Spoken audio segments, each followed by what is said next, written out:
Good evening and welcome to Gana Short. Gana Short में आप सबका स्वागत है. Obviously, Xi Jinping has a problem with his general. That's why it's Xi's general problem we're going to discuss. And we're going to discuss it on as part of the Three Good General show. And this stream is going live on P-Guru's and Strategic Frontline besides Gana Short.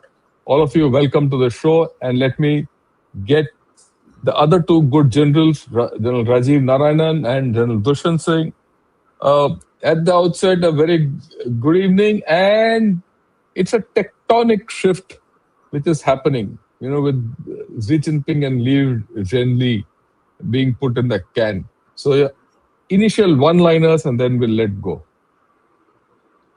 Rajiv. So, my personal opinion is that the CPC has been desperately, along with the party elders, trying to arrive at a compromise formula with Xi Jinping, knowing that Xi Jinping will not be the continue as the head.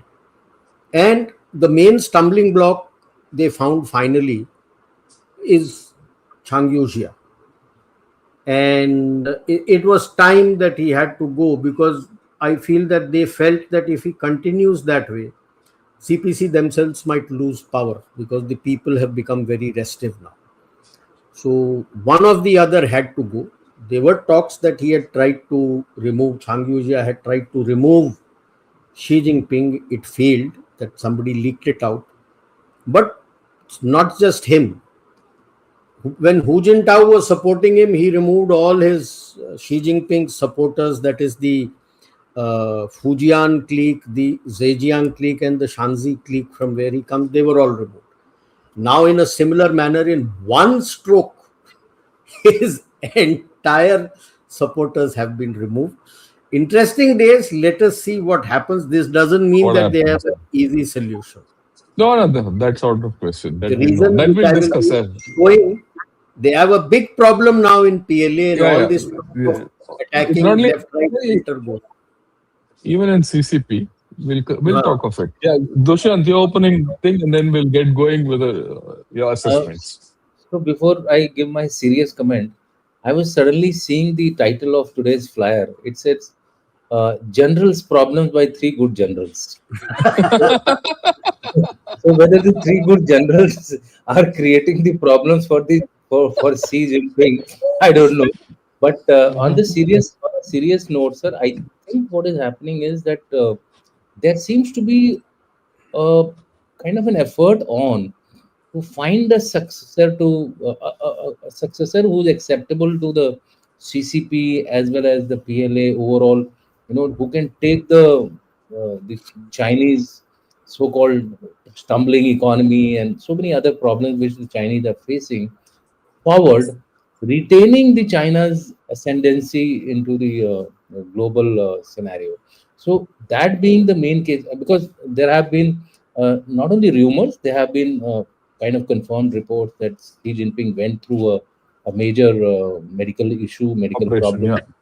Yeah, he was not there for a while, and subsequently, I think people even went on to the level saying that there were body double actually, which was being used as far as but that aside, I think this is a turmoil for a change, and in which the CCP, along with the elders which we are talking about, are possibly pulling their strings along with Xi Jinping. Earlier, I thought they were against Xi Jinping, but I think now the Xi Jinping has joined hands with these people to find a successor who would be able to stabilize the sinking ship of China. I stop here. Yeah, fine. So all of you heard the initial things. So what we'll do is we'll first get a detailed assessment from each of us, right? I'll first General Rajiv will give it out because he's got a slide deck, and then followed by Dushyant, and then I'll give, because I have a set of points which are not against the others, but they add to what others are saying. But I'm going to focus on a few other issues which we'll go to, and these are my firmly held beliefs from a long time. So we'll start first with Rajiv. All yours. Should I put your slide on, or you want to? Yes. If you can put slide on, sir. Oh, wait.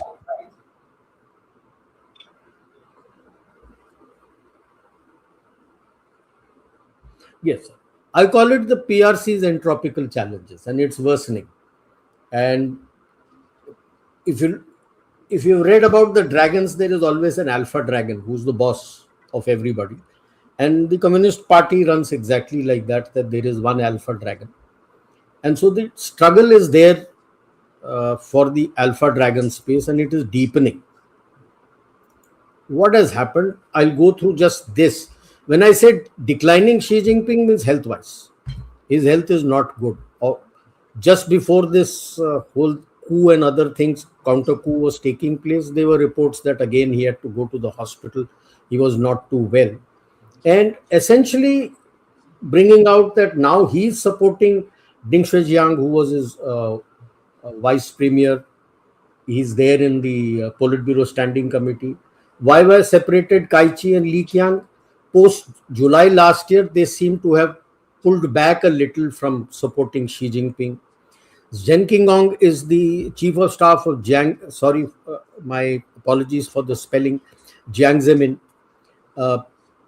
He controls the Shanghai clique.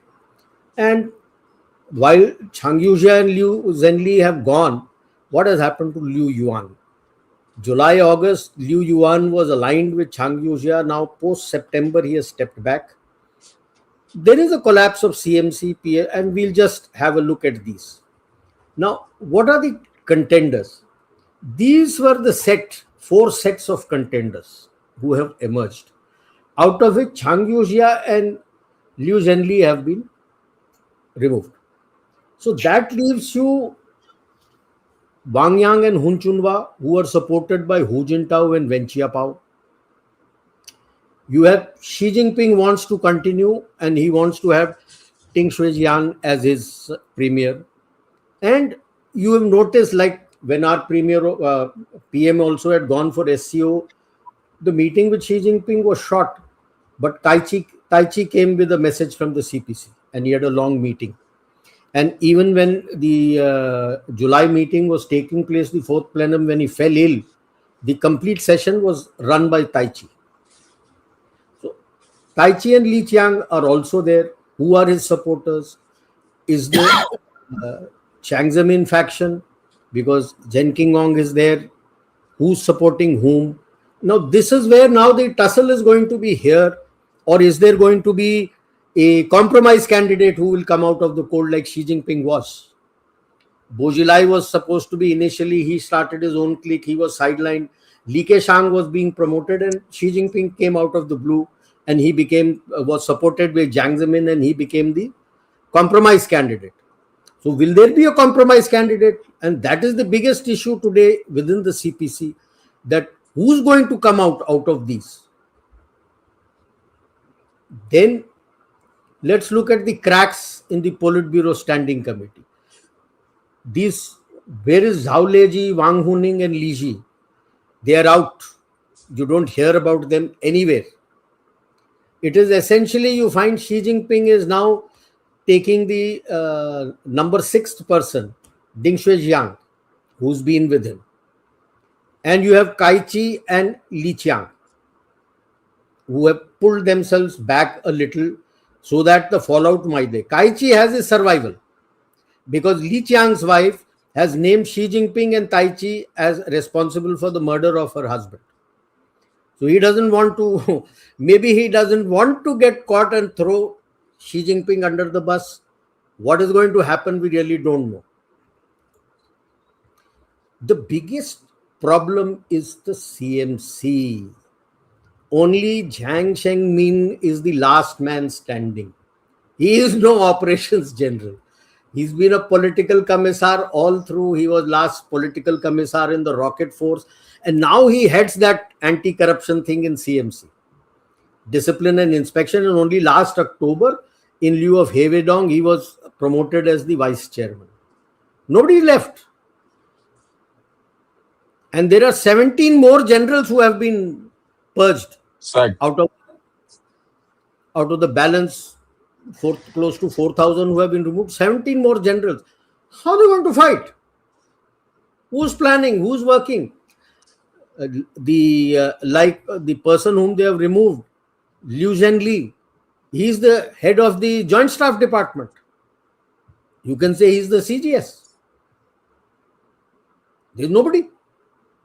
Theatre commanders are missing. Even Air Force people are out. The Air Force chiefs have also been removed.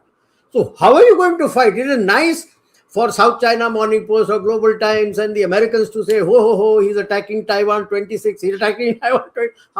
How is he going to attack? वो generally नहीं है किससे कौन plan करके लड़ाई लड़ेगा, किसी को लाए भी नहीं हो. जो डिफेंस मिनिस्टर को लेके आए थे Dong June, he is also been purged. There is no defense minister also who controls all the globalization and movement and all this trans-regional movement and all he controls with the states. He is also not there. So there is a power struggle that is eating itself from within. The CMC and PLA to kachra ho gaya. There is nobody left on top. Now the CPC is going through, and are these three groups going to be with themselves? Will they arrive at a compromise? What is going to happen?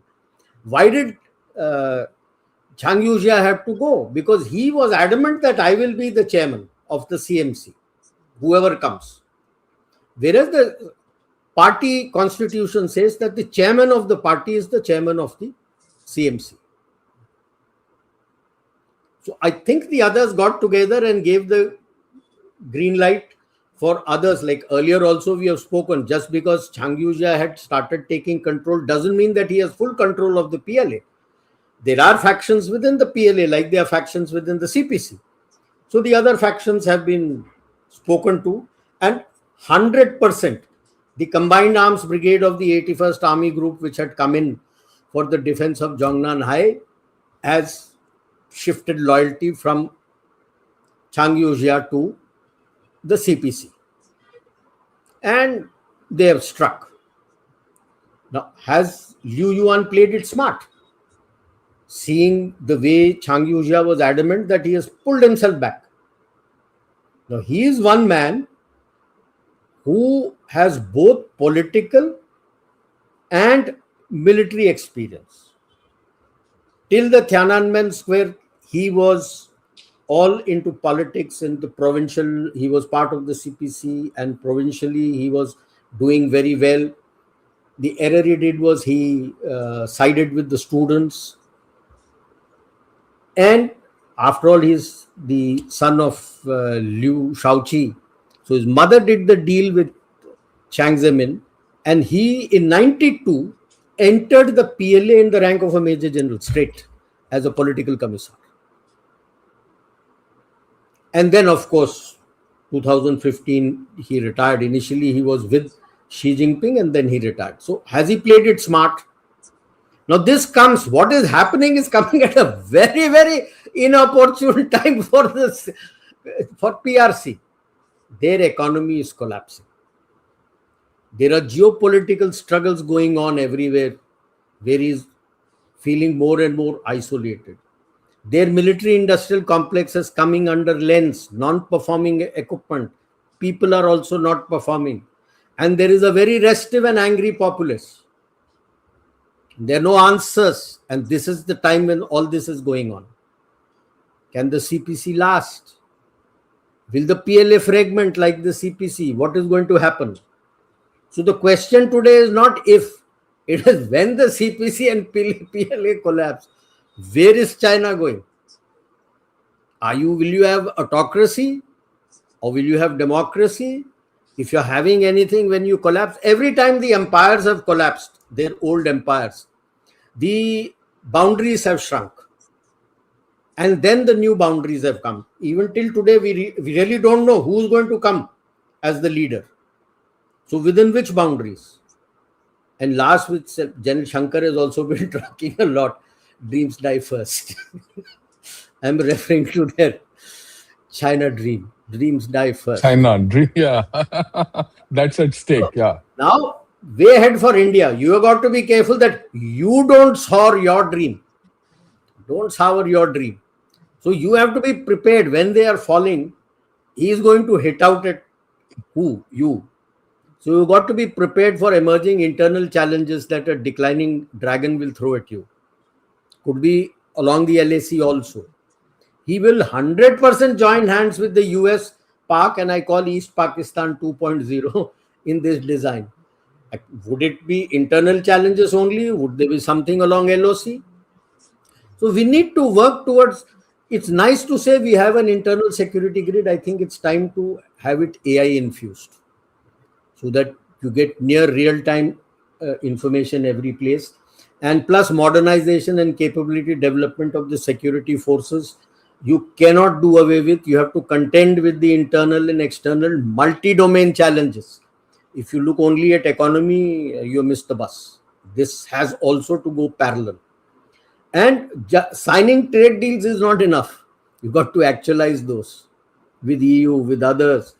Sorry for the spelling again. Get better rules and regulations, not just for industrial and economic growth, for pollution control and environment protection. I give you the example of Delhi. Fine. Last year you said, oh, ho, ho, you had Diwali, so much went, crackers, this, that, AQI, stubble burning. Stubble burning is over. Why is the AQI still bad? Yeah, the stubble burning may have increased that, but your AQI is bad because you have very poor pollution control and environment protection. You went after the Yamuna and now you say, okay, Yamuna is clean. That means what is the refuse which was coming out, the sludge which was coming out, you're treating. What about the air? What is coming out of the chimney stacks? Who's going to control that? That is what is adding to the AQI. So this coming decade is going to be critical for you, for Viksit Bharat. It is in your hands. How you go about it, how you do it. Right? And so that is why where I end, I say Jai Bharatam. It is for us. It is in our hands what you do. Be very careful. Be very happy that he is declining. He will throw challenge. Curveballs will come your way. Yeah. So I think that's a very fair assessment that General Rajiv Narayanan has given. I'd like General Dushyant, your assessment. Unmute your mic and carry on. Thank you for telling me, sir. I have to unmute my mic because I would have started without that, sir. Well, sir, in general, I totally agree with what General Rajiv Narayanan is saying. China is not only on decline, but I think it's in the downfall mode. Because when you club all these things, internal political upheaval, PLA getting absolutely purged in every direction, the Air Force, Army, Navy, and add to that the economic troubles which are there. I think if you club something, if you calculate the national power of comprehensive national power of a country, it is surely coming down. Whatever projections they are doing of 5% growth, etc. That aside, the real effective power, and that's one of the reasons why they are not able to actually project their power when their friends are in problem, wherever they are. But that having said, I have a slight difference as far as the power struggle goes. In my opinion, I feel at this stage there is an effort on to find a Rajkumar, right? Who will be that Rajkumar or who will be that prince? Whether it is going to be from the princelings or whether it is going to be from the party hierarchy rising up through the chain, that is something which is very difficult to predict given the way people are cutting each other. I mean, Zhang was supposed to have been kind of the purifier, doing everything right for the party a few months back, and suddenly you hear, oh, Zhang is now under arrest, or the whole family has been arrested. So I think things are very, very flexible and very, very fluid. But what it indicates to me is that possibly Xi Jinping is in control. Now, that is something which is different from what General Rajiv Narayanan has said. Now, it could be looked up the other way around also, but the second issue which is there is he wants to centralize everything. We said that, okay, CMC is gone, finished. CMC is gone, fine. There is only one chap standing with him, and that is Senmin. Zhang Yeah, Zhenmin. Zhang Zhang Zhenmin. Zhenmin. Yeah. Now this fellow is supposed to be a incorruptible kind of an image, political commissar, etc., etc. But whether we get to know whether he's actually incorruptible, maybe after 1 month down the line.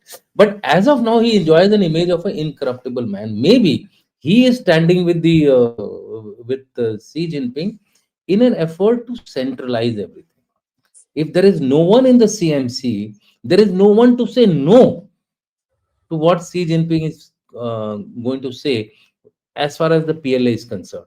So there he rules, and since this guy is wearing all the three hats, general secretary, he's the general secretary also, he's the chairman CMC also, and he's the president also. So all these three combined together, I think he is going through a phase where he wants everything under his control, maybe even sideline the elders, because if in the CPC or the standing committee, if in the standing committee he's able to, I only hope he doesn't start the drill what he's been doing in CMC in the CPC, because because that's very much a possibility, and we should not take it lightly given the fact the way he has been behaving. So I see a danger of a dictator now coming out in full form in the times to come. If it doesn't happen, good, but if it does happen, we have to be prepared for that. Now, second thing which I feel, in addition to all that purging, etc., I also feel there could be a possibility of, although people are saying no whenever I'm suggesting this thing, that there could be a post Mao kind of a, what happened during when Mao was fading out. At that point in time, there were a lot of violent groupings which came up and which tried to take power into their hands. If that happened, that for India would be the best situation if you're looking at an opportunity. So if we see groups trying to struggle for power more intensely, and the PLA somehow also gets involved into it. As of now, it doesn't seem, because he has chopped off all the top, even the theater commanders have been purged. Not only the top lot, theater commanders also. So people who were capable of taking decisions have been removed. Their number twos have possibly come in, and number twos can be easily dictated by Xi Jinping through that one adjutant of his, which is Senmin. And so therefore, in my opinion, this kind of a thing, if it happens with a fight amongst various groups, which we have just been talking, that will give India a tremendous opportunity for its internal strengthening. B, it will give it a window of a slightly less friction growth. What we have been talking, that China grew when there was no headwinds. Like, as far as India is concerned, we are only facing headwinds. So maybe there would be a slowdown in one headwind, that is China. So therefore, if there is an internal struggle like the post-Mao era, in my opinion, that would be good for India. But the danger is, again, I'm going to highlight, when a situation like this happens. Suppose C starts getting the hit, then there is a very high chance of external diversion. Now, that external diversion, whether it will come along our northern border, whether it will come along in the South China Sea, or whether it will be in Taiwan, these are the three areas also which we need to worry, or through our proxies, which is Bangladesh, Nepal, and Pakistan, of course, is there. So you're calling it as Pakistan 2.0. All that combined, that is also a very much possibility. In that case, we need to be prepared for such a eventuality. So therefore, we cannot let our guard down as far as the defense preparedness is concerned, our military capability is concerned. That window which we will get must be used parallelly for both economy as well as military preparedness. So that would be my third point as far as this discussion goes. And as far as the other opportunities for India is concerned, in my view, let's start focusing on pressure points on China. What are these pressure points? Today we are saying that okay, Quad is kind of gone, but a move by the government of India, TIGA, I think that's the name which has been given, pivot to ASEAN, with manufacturing shifting to ASEAN, and the skill set required by ASEAN being provided by India. If that happens, then another additional pressure point would come on to China. And if we do the, although we are very shy of calling that it is not a security arrangement, etc. But why not call yourself as call it as security arrangement? If your opponent is doing something against you, you might as well do it. You have the right to project power also. So Quad should start being pushed up as far as India is concerned into a more comprehensive arrangement, and shift the focus somehow from West Asia to this, because real pressure on China will come if we have something going in the IOR Indo-Pacific region. So these are the big points which I have, and I think overall, if I have to guess, then India is going to see an opportunity here, and this is the time for us to exploit that opportunity. Thank you. I'll stop here. Yeah, thanks a lot. Let me put across my points of view. I think what both the generals have said are completely, I endorse it 100%. But I'm going to say something complementary to what they've said. It just adds on. First, I agree with both of them. At this point of time, the complete PLA is operationally defunct. There's no operational guy. I mean, if you tomorrow you just think if the three chiefs and the CDS are out, full plan, if the Operation Sindoor kind of a thing comes, till that balance is restored, I don't think there's any external diversion possible or whatever. And how it happens, we'll see, but it's a very imbalanced force and it's more prone to internal collapse than external diversion. This is my assessment. I might be wrong. Right. The next thing is succession in PRC has always been a problem. Whether it's from Mao to Deng Xiaoping to Hu Jintao to Jiang Zemin, and all this. So that is on the card, especially because Xi Jinping doesn't have a successor.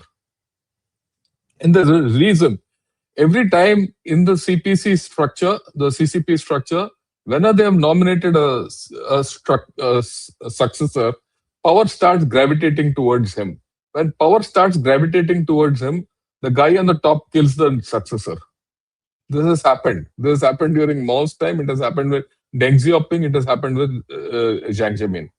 So there's no question of a successor. If there's no successor, whatever guys which Rajiv Narayanan has said, you don't know, a chap can come out from anywhere outside. We don't know, right?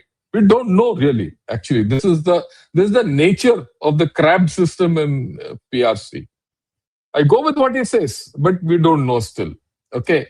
The next thing is all these guys who have been sacked in the CMC are handpicked guys of Xi Jinping. They were all picked in the last, Party Congress, 20th Party Congress in October 22, including the ones in CPC.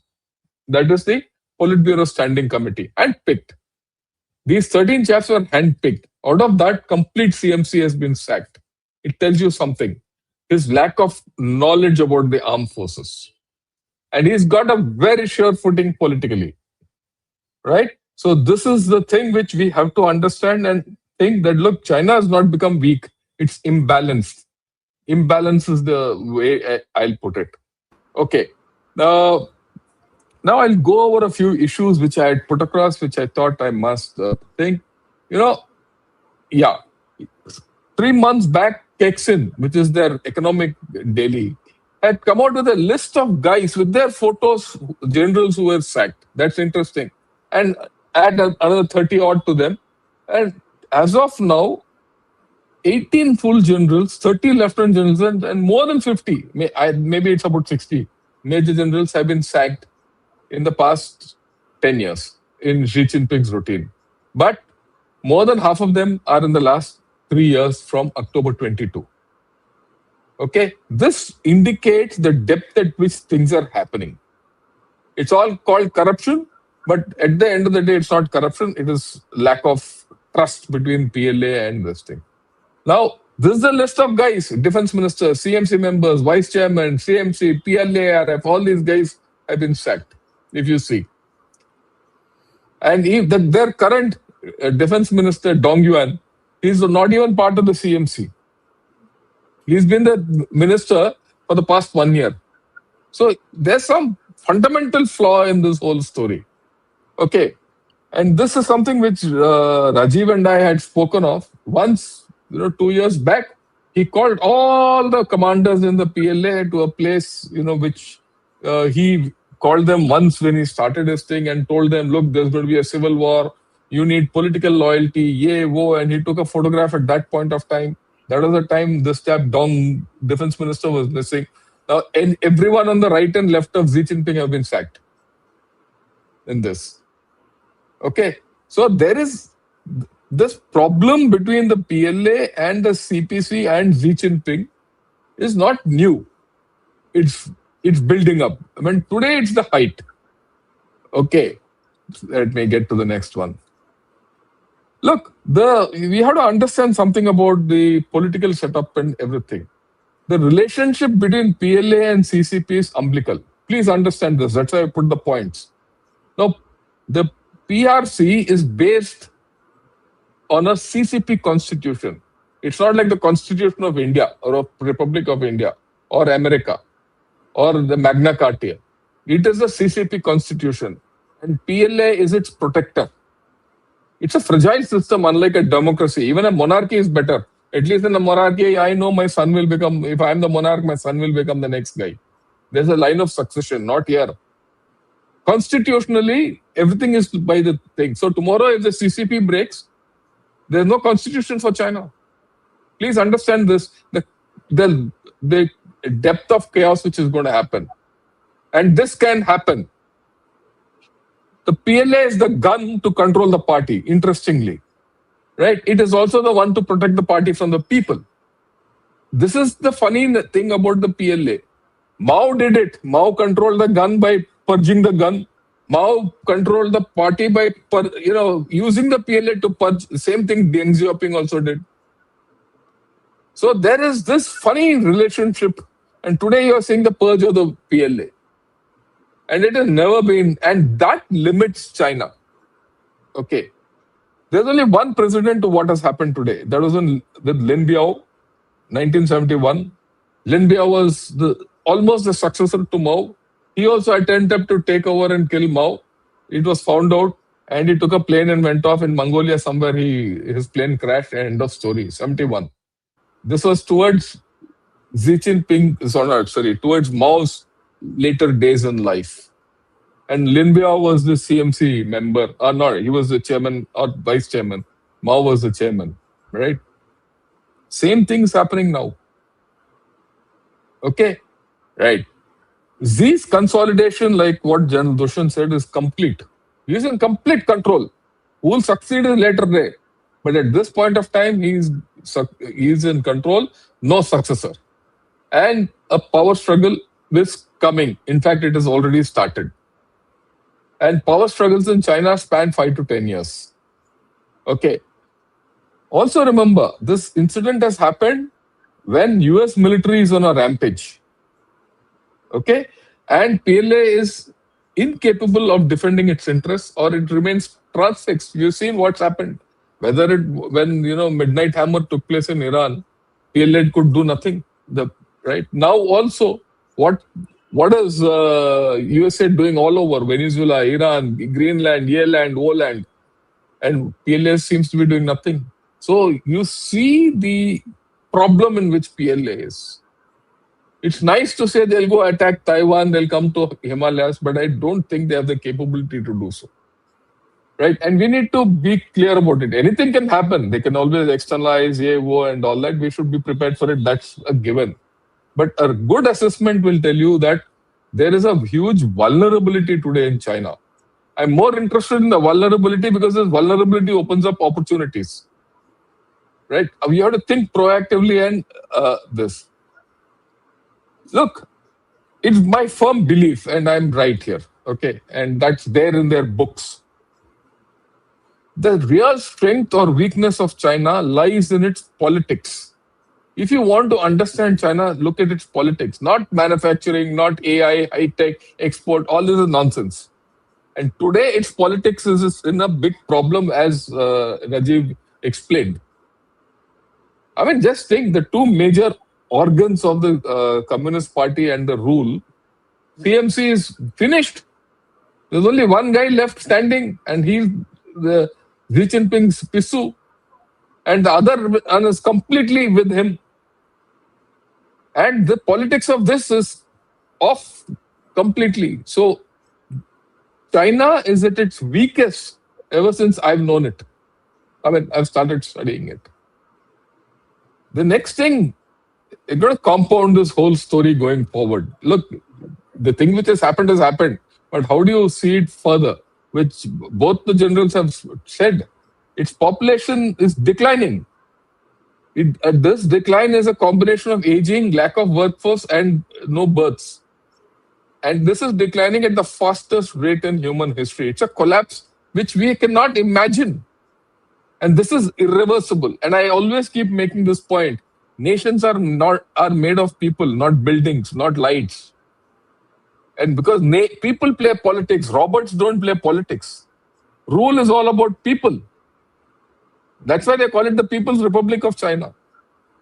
Right.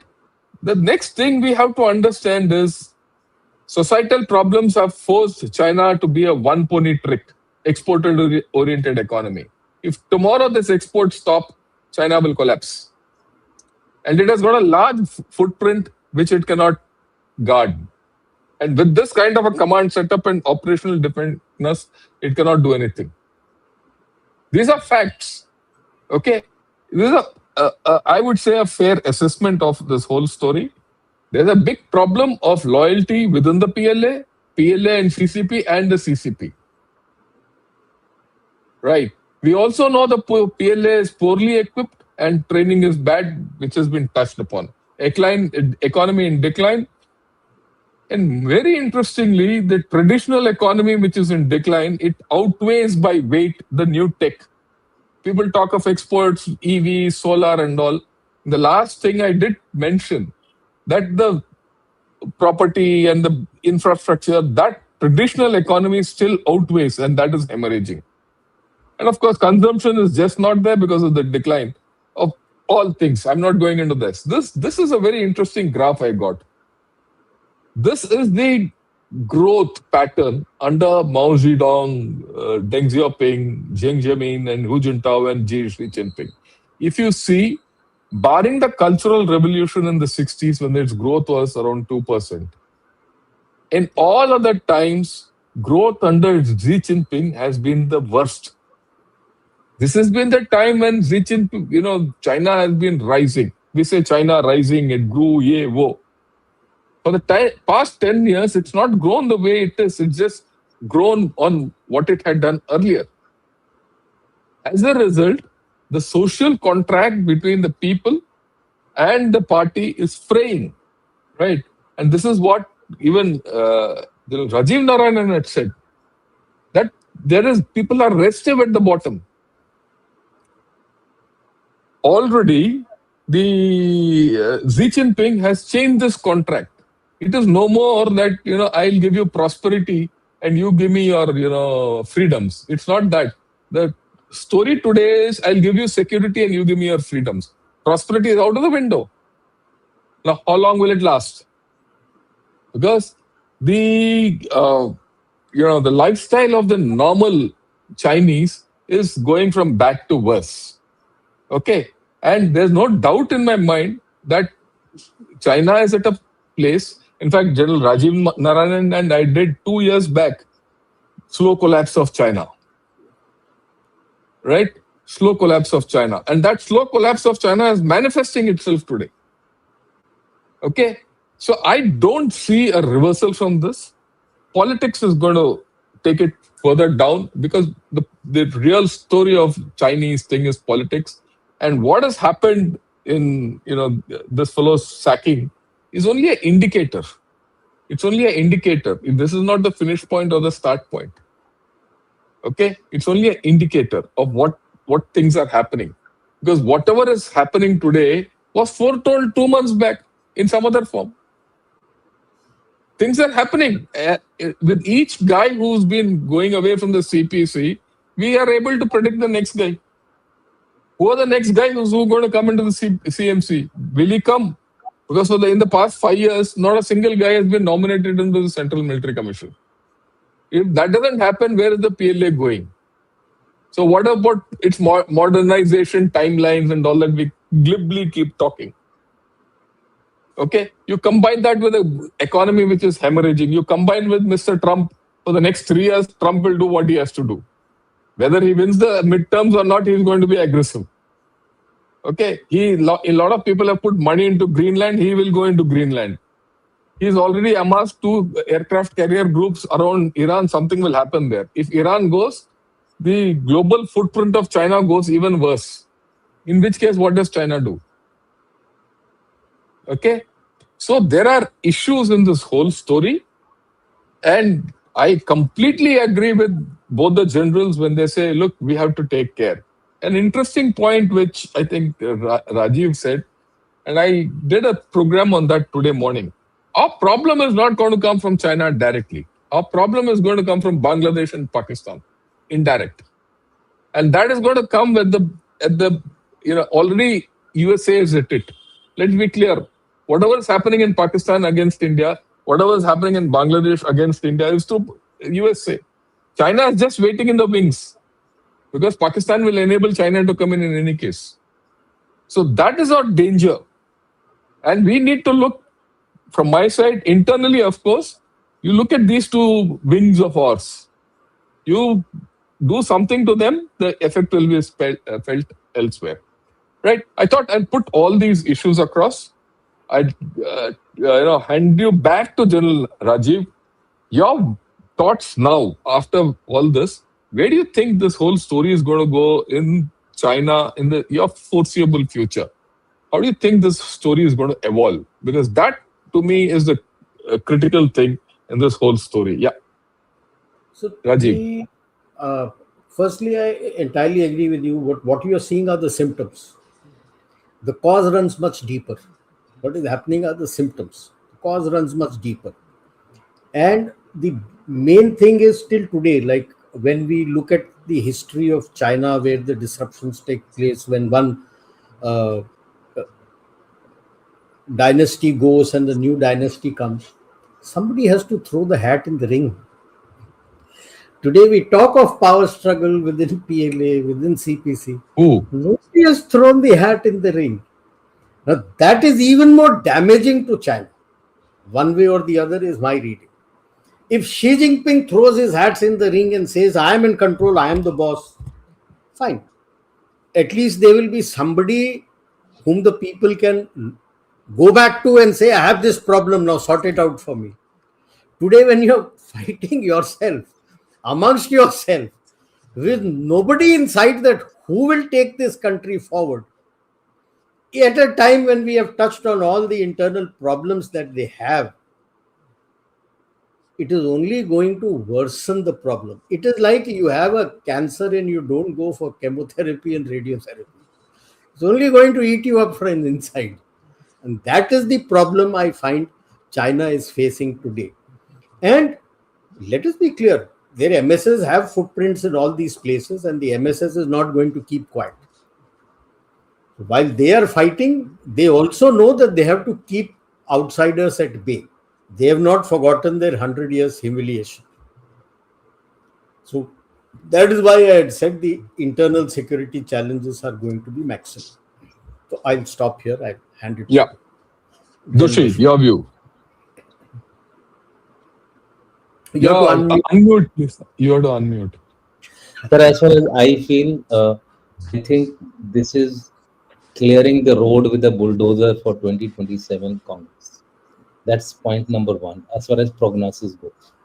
Point number 2 is about throwing the ring in the court. In my opinion, Xi Jinping has already done that. The way he is centralizing the power within himself, and in my opinion, possibly the CPC will be the next lot of people who will start seeing the door very soon, because CMC is now void. CMC is now finished. There is no CMC and there is no induction, which is likely to take place. The thing which I feel, which is my opinion, I may be wrong in that, is that the Chinese progress as far as outside world is concerned, uh, they are going to still play the non-kinetic route. I don't think they're going to be kinetic anywhere. MSS, yes, MSS will take, I mean, put its finger in the various countries, but will they go beyond to the level of putting a kinetic footprint? I doubt. Yes, there will be non-kinetic action which they'll continue to do. So that would be that would be something which is the window which India might get. So India should take advantage of this opportunity of a window being provided for our own growth and development. But I have said this should be a parallel growth. This cannot be a unilateral growth. It has to be parallel, along, balanced, so that you are not again taken by surprise. There we were focusing only on economy, and then we get drummed somewhere else. Long-term threat of China remains of kinetic. That's my last prognosis. Long-term threat. That is in case if China, after 4 to 5 years or 6 years, whatever time they take to get over this power struggle, which is likely to ensue, not in the immediate future, but in my opinion, 27th Congress, by the time we reach that point, there would be some power struggles visible also. Currently, they are behind the curtains. So not many people are able to judge it. But by 2027, I think the struggle will start becoming violent. Another give 5 6 years for the situation to stabilize. 8 years or 9 years of a good window for India is what I feel would be the prognosis. And I'll end here. Sir. Yeah, thanks a lot. I thought that fair. The interesting thing is that for the I'll just yeah, add one point, sir. There's a lot of chatter I'm hearing of moving forward the 21st Congress to this year Oh, maybe from 27. That is one possible. maybe chatter which is going. It's again, Moving it's to again, next one. it is again showing the insecurity of Xi Jinping, and insecurity of this. he's trying to get control of everybody. By the time, so that he's fit for another 5 years, and whatever way you want to look at it. Yeah, I completely agree with this thing. So what is coming out is whatever has happened with Zhang Yujia is indicative of great instability in China and the political fragility of China. At this point of time, China is politically fragile. Let's not have any doubts about it. If Xi Jinping is going to consolidate and continue for, say, 5, 10 years, despite his health problems, everything, the collapse will continue the way it Yes, is. It's not going to stop.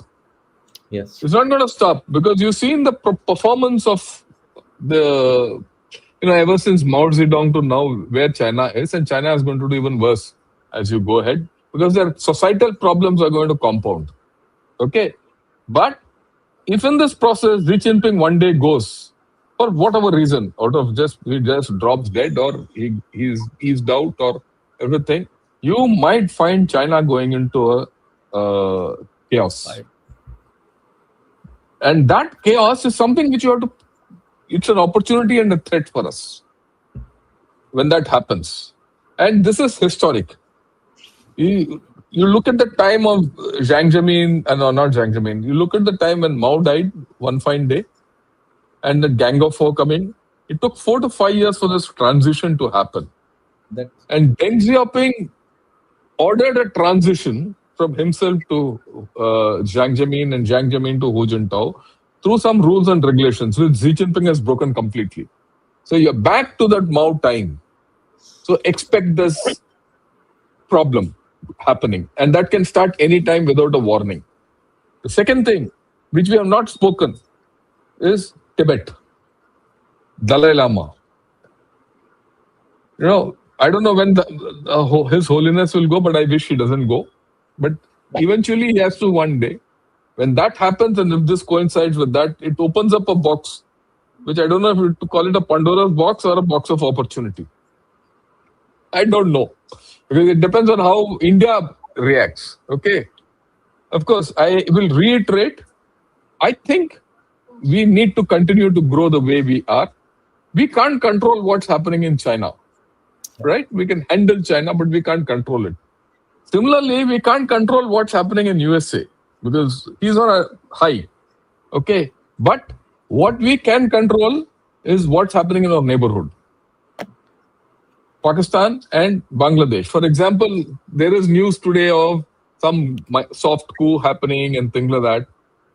And Bangladesh is now going through elections. It's just not an election; it is also a referendum, and that referendum is being driven by the party which is, by the government in power, which is illegal. And that referendum is to change the constitution. So this is a complicated situation which is emerging in Bangladesh, and that is being supported fully by USA. Right, and Pakistan and China are waiting in the wings to take this whole story forward because one day USA will lose interest in it, and after that they will step in. So we have to do what we have to do within. If our stories are I said they are like scavengers. scavengers, yeah, Wait, they're waiting. yeah. Okay, so if that happens, we have to take our, own story in our own hands and do what we have to do.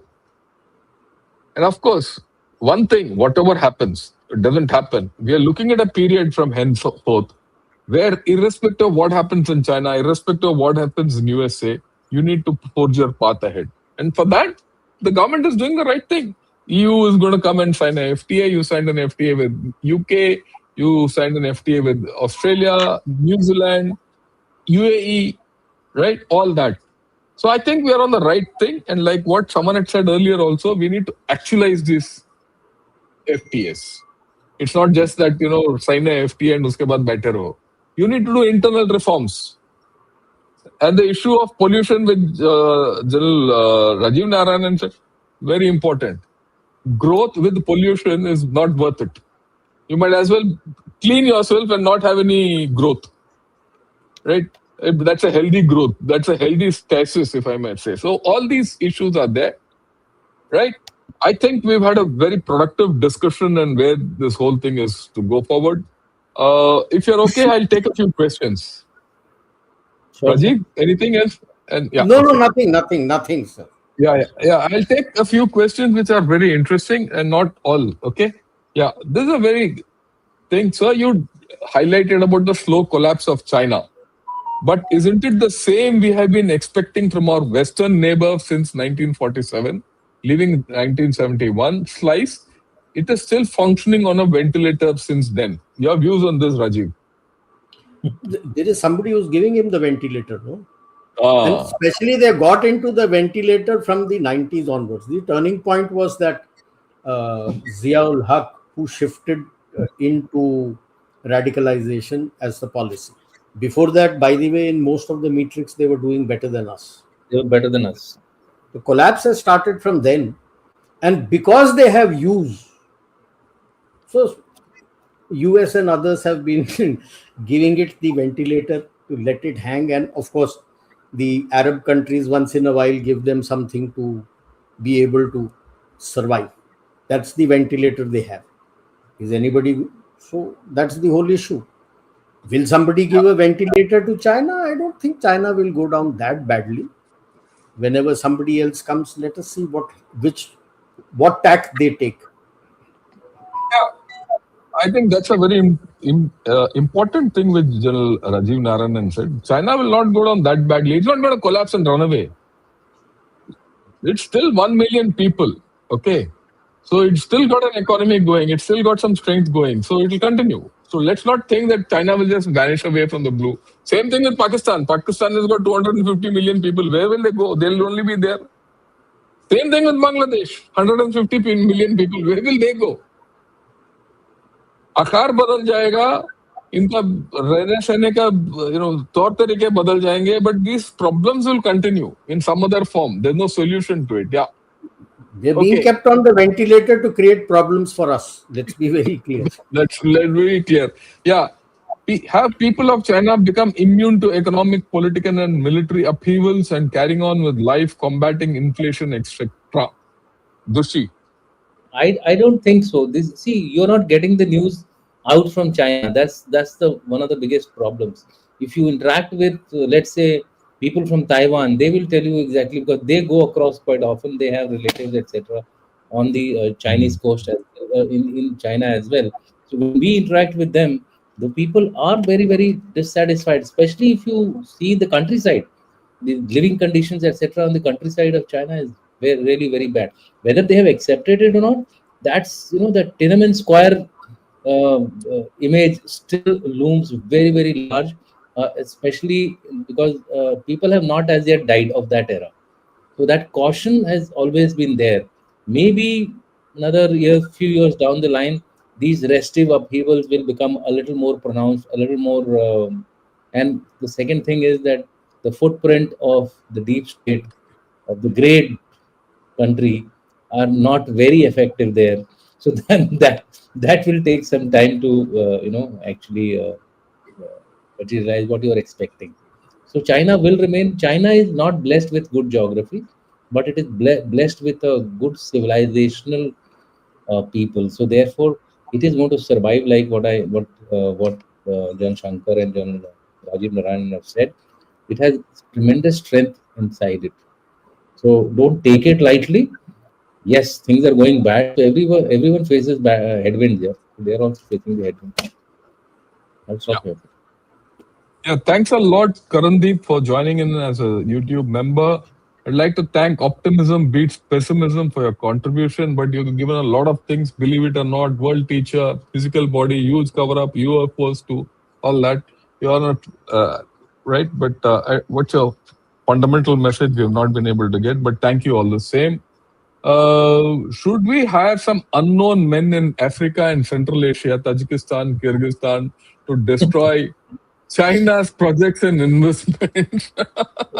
What was 2016 Russia gate exactly? Yeah, Dushi, your view on this.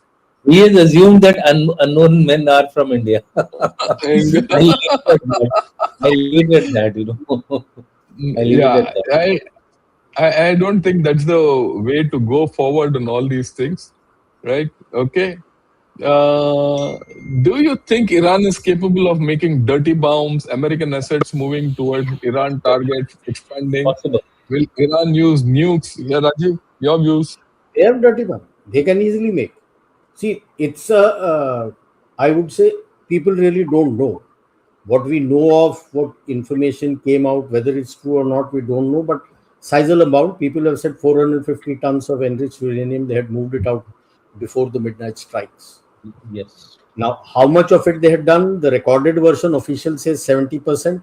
When you cross 50%, it doesn't take much time to get you to enrich uranium of weapon grade. Even if it is not weapon grade, dirty bomb to bani jayega yaar. Where is the problem? 60% से हो जाता है. 60% is what you get, Dirty and they bomb is have a that. dirty bomb.